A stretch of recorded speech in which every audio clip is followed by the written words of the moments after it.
If you want to understand the political economy of India, you can't just look at the national picture.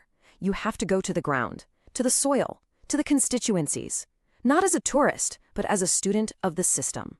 So today, we're not talking about big headlines. We're going deep into one single assembly seat, Tseminyu, in Nagaland, to build a blueprint, a real plan for governance that starts not with power, but with a deep, data-driven understanding of the people.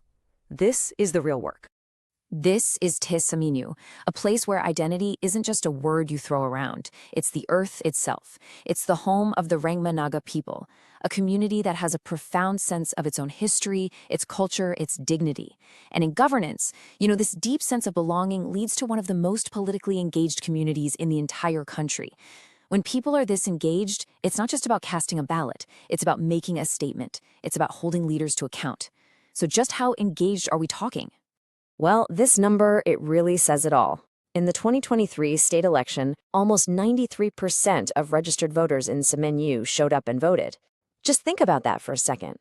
This is not apathy, it's the furthest thing from indifference. This is a massive signal that the social contract here is taken very, very seriously. It tells you that people believe democracy isn't something you just watch from the sidelines. It's a personal, community-wide duty. And when turnout is this high, every promise is remembered, and other failure is recorded. And in a place with that kind of intense participation, the difference between winning and losing can be unbelievably small. This number, 66, that was the entire winning margin back in the 2008 election. 66 votes. That's it? That's maybe a large family gathering. This tells you everything you need to know about the political landscape here. It is volatile, it is fiercely competitive. And it proves, without a doubt, that every single vote counts. A mandate built on a knife's edge like this isn't a license to rule. It's a fragile trust you have to earn back every single day. Okay, so let's dig into the most recent election. To build a blueprint for what comes next, we have to first understand exactly what happened in 2023. The incumbent party, the NDPP, lost the seat, and the big question is why. The answer isn't in someone's opinion or some vague theory. The answer, as it always is in the data. The 2023 result shows us a clear fracture. The winner, from the JDU, took this seat with just under 36% of the vote. So this wasn't a wave election, it was a divided verdict. You see, the runner-up and the candidate from the ruling NDPP took very significant chunks of the vote themselves. In fact, if you add them together, they account for over 45%. The data is telling us that the opposition didn't win because of a huge surge in their favor, but because the ruling vote was split against itself. And this, right here, this is the key. Both the JDU and the NDPP were part of the bigger National Democratic Alliance. On the national level, they're on the same team. But here, on the ground, they fought each other. This internal division, this failure of what we call seat-sharing discipline within the coalition, was the single most important factor. It created a mathematical opening, and the JDU candidate who had a solid base just walked right through it. But here's the thing. This volatility we saw in 2023, it's not a news story for Tseminyu. Not at all. It's an echo. It's a pattern that keeps repeating. To really get a feel for the political soil here, you have to look back. You have to see this history of constant change, of loyalties that shift, which tells you that the voter here is incredibly sharp, very demanding, and definitely not tied to any one party label. This timeline lays it out perfectly. Look at the pattern. 2008, the NPF squeaks by with just 66 votes. 5 years later, 2013, an independent candidate wins. That's a huge signal of voter frustration with the established parties. Then, in 2018, the new NDPP comes in and takes the seat. And of course, 2023, the JDU wins because of that alliance split. No single party has been able to hold on.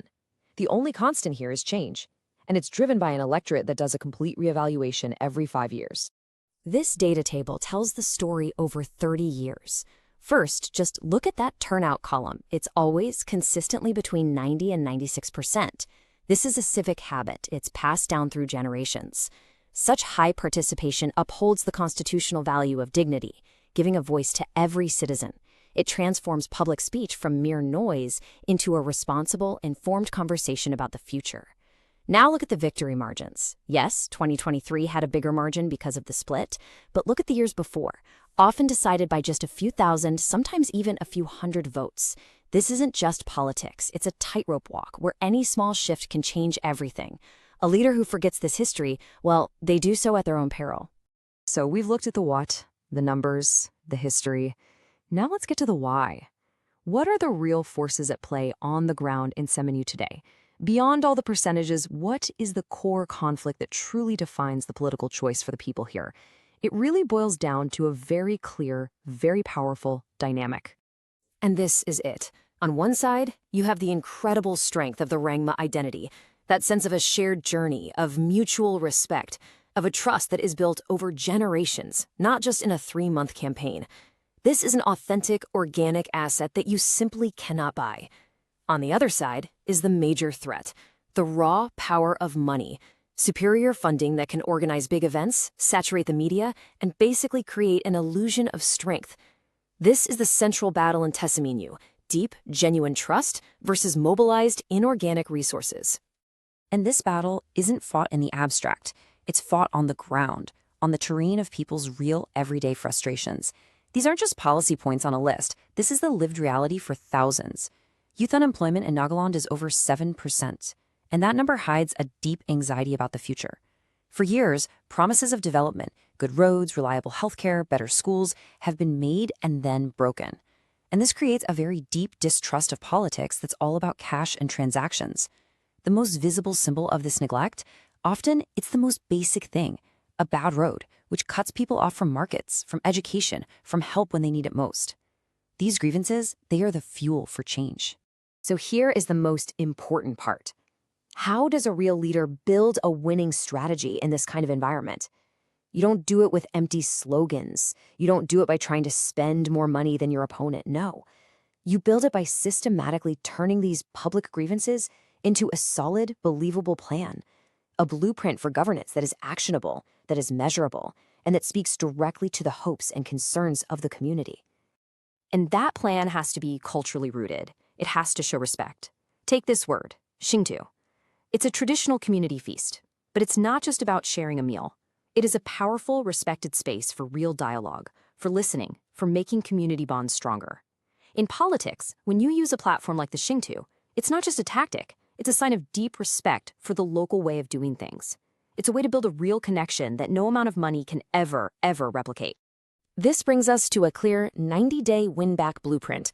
Step 1, and it's the most important, select a candidate from the community, someone with unquestionable integrity. Step 2, release a simple, sharp 6-point manifesto that hits those core grievances, jobs, roads, healthcare.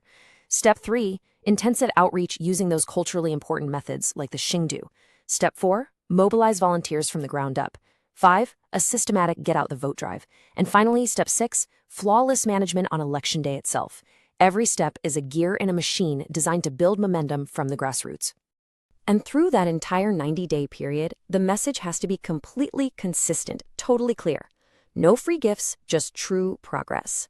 Now, this isn't just a catchy slogan. It's a core strategy. It directly takes on the opponent's financial advantage, and it reframes the whole election. It makes it a choice about values, not just about transactions. It turns your potential weakness, a lack of huge funds, into your greatest strength, integrity. You're telling the voter, I respect you too much to try and buy your vote. Instead, I am offering you a partnership in progress. So in the end, everything we've talked about, the data, the history, the frustrations, the strategy, it all comes down to a single fundamental choice for the people of Tseminyu. And for any leader who truly wants to serve them, it's a choice between two very different ideas about what politics is and what governance should be. It's a choice that touches upon our modern understanding of privacy and consent. Transactional politics often operates by collecting data without clear purpose, whereas a trust-based approach respects personal boundaries, seeking consent not just for a vote, but for a shared journey. This line right here is the strategic and moral heart of this entire blueprint. Look, anyone with enough money can buy a crowd for a rally. They can rent noise and create the illusion of support, but it's temporary. It's hollow. Real, lasting victory, the kind that builds a real mandate for governance, the kind that can actually uplift a generation, that cannot be bought. It has to be earned. One vote at a time, one conversation at a time, one promise kept at a time. It has to be earned through trust. And so, this deep dive into one constituency leaves us with a critical question, one that every leader and every citizen really needs to think about. Is a political mandate built on distributing resources, or is it built on a foundation of respect? Is it founded on short-term transactions or on long-term trust? The answer to that question won't just decide the future of Tseminyu, it will really define the health and the future of our democracy itself. If you want to become a people-centric leader and uplift your constituency, get in touch with blueprintstrategies.ai at mgr@blueprintstrategies.ai or call 080-420-41602. Purpose beyond politics.